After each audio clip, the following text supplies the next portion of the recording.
Is Toronto's housing market in the middle of a massive housing bubble that's about to blow? That's what I'm going to chat about today. It's a question I get a lot. It's a question I see a lot. A lot of people obviously concerned about the future direction of prices. So we're going to try to unpack what a bubble is, whether we're in it, what to look for, to get a better understanding of some of the factors that impact housing prices. For those who don't know, my name is John Basales, president here at Realosophy Realty. And as some of you know, in addition to running our brokerage in Toronto, where me and my agents help buyers, sellers, and investors with their real estate decisions, I also invest a lot of time researching micro trends in the housing market. And in a couple of weeks, defending what is my doctoral thesis, actually, on the role that real estate investors have on spatial dynamics and house price changes over time, specifically looking at the GTA. So because my research really integrates kind of on the ground insights from business and from what's going on the ground, and insights from history and academic research about housing markets, I meet up with a lot of government organizations who kind of value this sort of joint practitioner and academic perspective that I kind of bring to sort of housing analysis. And this week, I had the pleasure with meeting economists from the IMF. It's an organization I've been meeting with for, I don't know, maybe 7 or 8 years now, probably once a year, sometimes twice a year. And the IMF, of course, meets with their member countries to really, assess what is going on in their economy. Of course, one sector is the housing market, to understand risks, short-term risks, long-term risks, financial stability risks, all these types of things. And it's one of the, favorite meetings I have, because it's actually quite difficult. It's an hour long. You're meeting with 8 to 10 economists who are peppering you with questions. And, this year we covered quite a few things, quite a few risks. Some of them I'm going to try to write about in the future because they're a little bit more involved. But today I thought about the one risk that wasn't on my radar, both this year or last year. And that is this concern of this massive decline in prices, this sustained decline, kind of like what we saw in the US financial crisis in the early 2000s.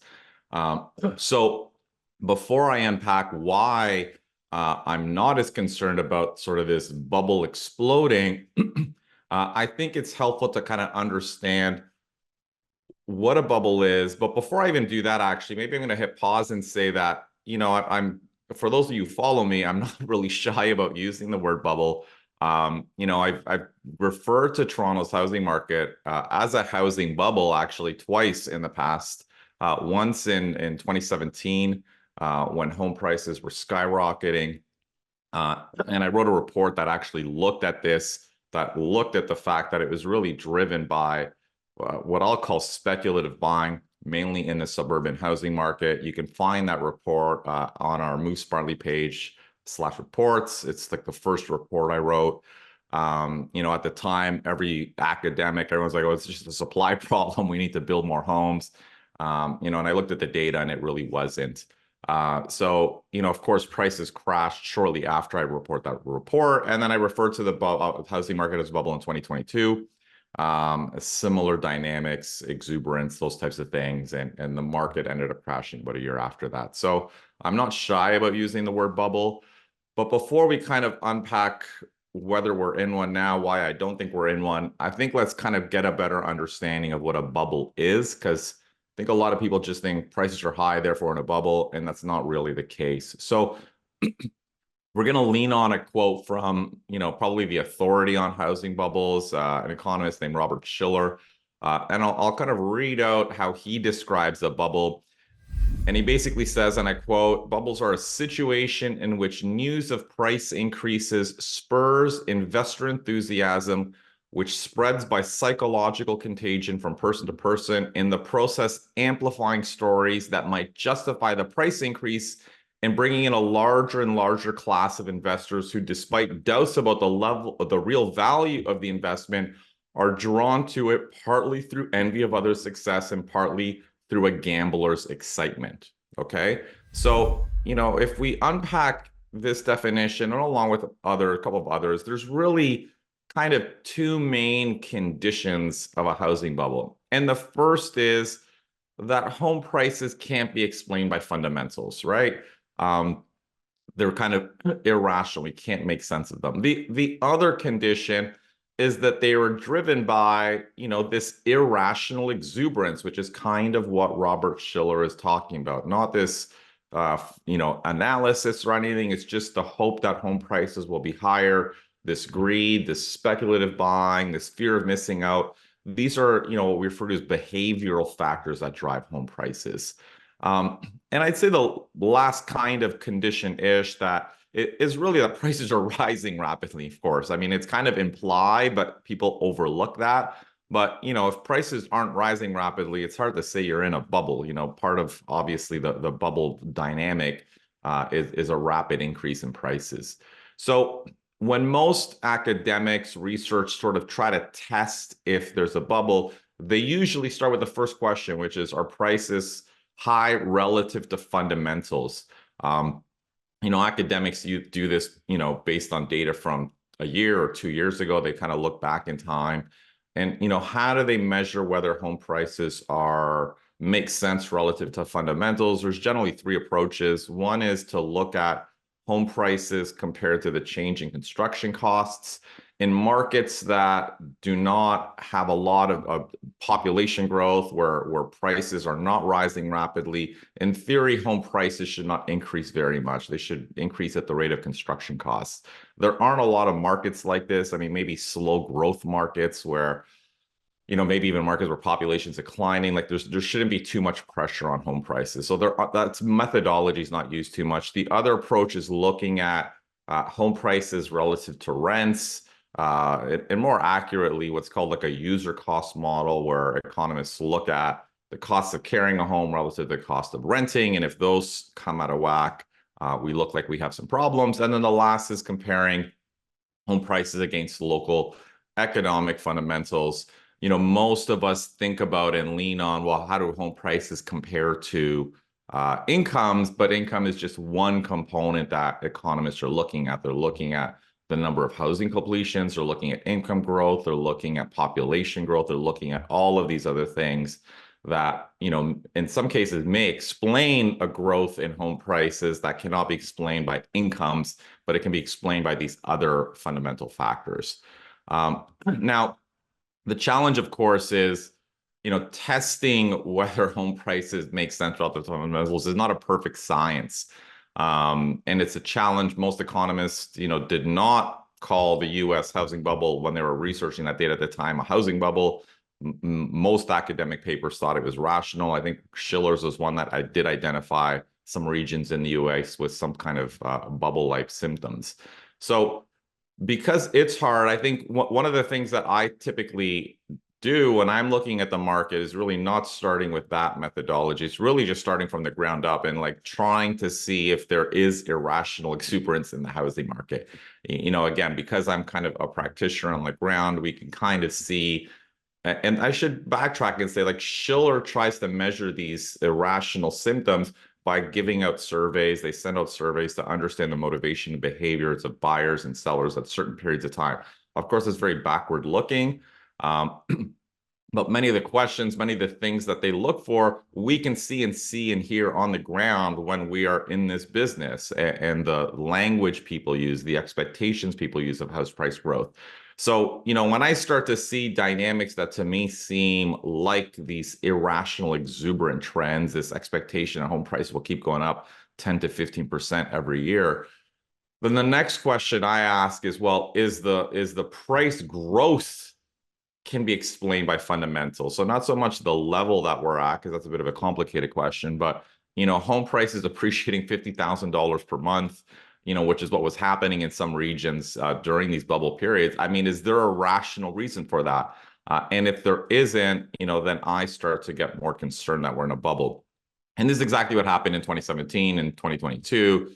Home prices were appreciating by 25 to 30, almost 33% per year, I think, in 2017. And the language people were using was just very bubble-like, this expectation that if I don't buy now, I'm never going to be able to afford a house. It doesn't matter what I pay today. It's just going to be worth more tomorrow. Those are the types of things people say during these frenzied markets where it's emotions that drive home prices. So those were very clear bubbles. Now, if we kind of look at today, are we seeing irrational exuberance in the housing market? I mean, not really. Are we seeing rapid price growth? No. Are prices above their fundamental value? Maybe. But without exuberance and rapid price growth, we don't really have a bubble. We have a housing market potentially with high prices for sure, but those are two different things. Now, I think some people might hear that and think this is just semantics. You know, high home prices are always a bubble, but that's not true. I mean, it's an important point. Again, part of this channel is about trying to understand some of these nuances and differences because they help us understand what's to look for in shifting markets. You know, so it's an important point to think about that high home prices alone do not make a bubble. There are many cities around the world with high home prices, with higher prices than Toronto, that are not bubbles. So I think that's the one important point to keep in mind. The second is that just because it's not a bubble, it doesn't mean that prices aren't going to fall tomorrow. It just means that the reasons for the decline are going to be different than the reasons and circumstances under which a housing market sees price declines following a bubble. Okay, so like, what do I mean by that? I mean, when we think about how bubbles decline and how bubbles increase, I mean, they increase usually rapidly, and it's usually just hot air. It's just usually driven by sentiment, by behavior, by exuberance, by all of these factors. And when the mood shifts, is kind of when the bubble that is pricked, and it usually, I mean, it doesn't crash right away. It's a bit slower, but eventually does crash. And that's generally what happened in the US during the financial crisis. It's what happened in 2017 during Toronto's housing bubble. And it's what happened generally when prices crashed, about a year and a half or 2 years ago. So, it is driven by sentiment. And when the sentiment shifts, it kind of basically falls apart. That's different from a housing market that is not in a bubble, not in a bubble that might see home prices decline. So if we, for example, think about the circumstances under that scenario, well, certainly if Toronto, for example, goes into a recession and sees job losses, well, yeah, of course, that could be a reason for home prices to decline tomorrow. But that's different from a housing bubble declining. So there's these structural reasons that can lead home prices to decline during cyclical periods in our economy, but it doesn't necessarily mean it's a bubble. So going back to our original question, why am I not as concerned about this massive sustained house price crash and bubble similar to what we saw in the US? I mean, there's so many people who have been talking about that for years. I mean, I bought my first home over 20 years ago. People were talking about a bubble, and a lot of buyers, I think, have been tripped up, expecting the bubble to crash. But I mean, and obviously it did during the two periods I mentioned, but it's not the decline that everyone thought would happen or was hoping for.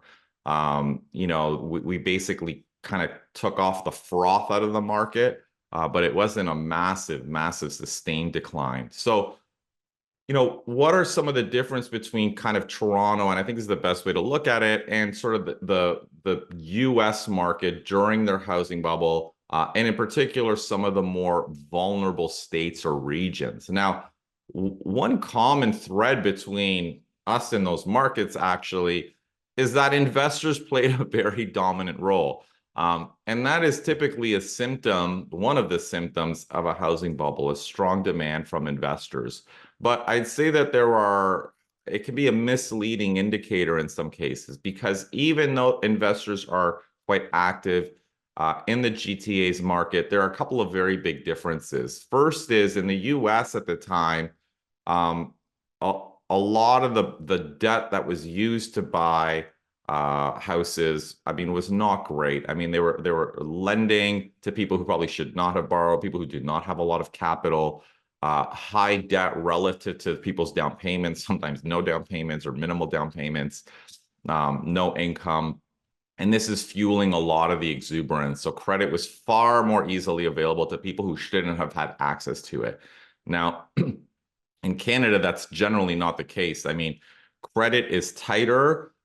Investors are putting far more capital down. Loan to value ratios generally are declining, which means people's mortgage relative to their equity that they're putting in is actually falling.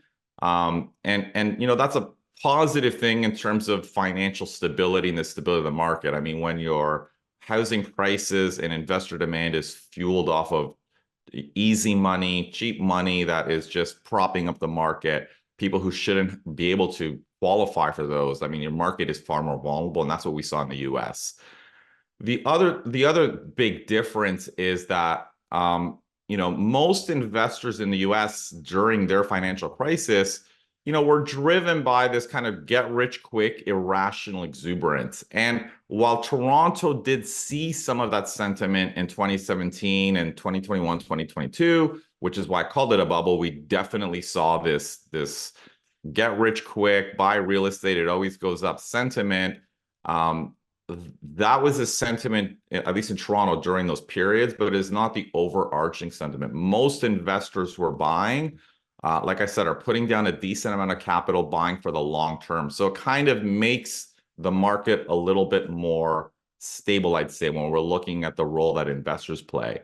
Another big difference is that many of the houses in the US that saw really sustained declines in house prices saw these massive declines and this cratering of prices that just stayed low for a long time because they overbuilt. And that's one of the challenges with housing bubbles, in particular in markets with, you know, what we call an elastic supply of housing, where builders can just build in response to demand. Well, when you're building in response to demand that is not real demand, it's just irrational exuberance of investors who have no plan of what they're going to do with the property. They just think it's going to go up forever.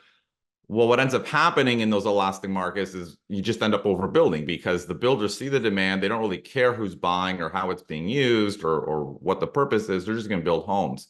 But when the demand from investors falls apart, and these are in regions where population's not growing very quickly, and there isn't really true demand from people who are going to occupy those homes either as rentals or homeowners, you have markets where the housing is overbuilt and prices decline in part because there's so much supply.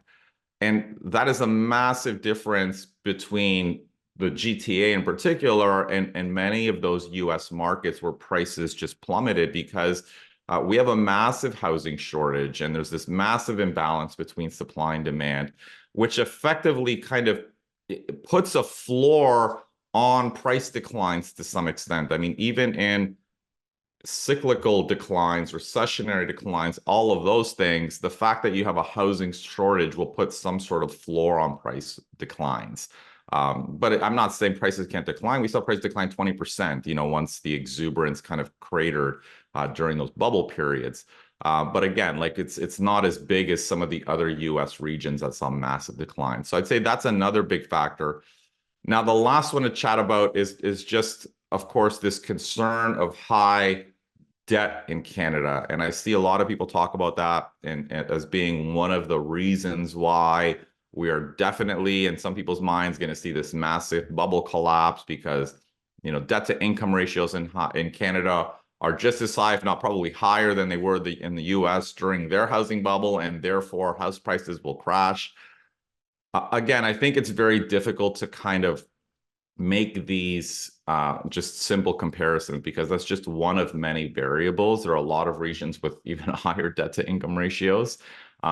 But the fact is, when we look at debt and we look at household debt in Canada, I mean, that's just one component. I think what a lot of people overlook is actually the other side of the balance sheet, which is the assets. And the assets have been increasing faster than the debt loads.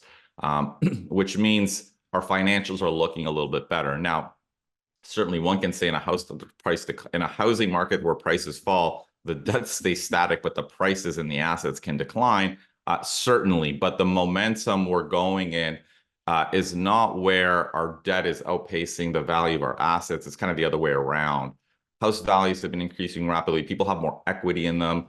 And this has partly been fueling our economy. So it's not, I guess it's a story where it's a little bit more nuanced. Yes, we have high household debt levels, but again, a lot of Canadians are very well capitalized. We see that in their debt to income. We see that in their servicing costs. We see that in their balance sheet and their assets relative to their debts.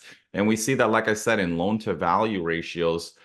When people are buying properties, the Bank of Canada has data on this, and they're generally declining. People are putting more capital down, which makes sense because, I mean, if you think about it in Toronto, I mean, one of the ideas, of course, is, well, how can home prices be close to, I think they're close to 9.5 times household incomes, when the most that you can borrow is 4.5 times your income. Well, the only way we can get to that level is if house prices today are driven more by capital, which means people are putting more money down, than they are by income, because income is a constraint to some level. You can only borrow no more than 4 to 4.5 times your income. So anything over and above that is being fueled by money. And again, generational wealth, people passing down to their children or whatever it is, or investors who are well capitalized, has been fueling that. So that is an example of a fundamental reason why home prices can be higher, even though they're disconnected from incomes. So having said all that, like I said, I don't think we are in a bubble for all of those reasons. It doesn't mean I don't think the housing market is vulnerable or goes up forever. There are always cycles, and we need to be mindful of those.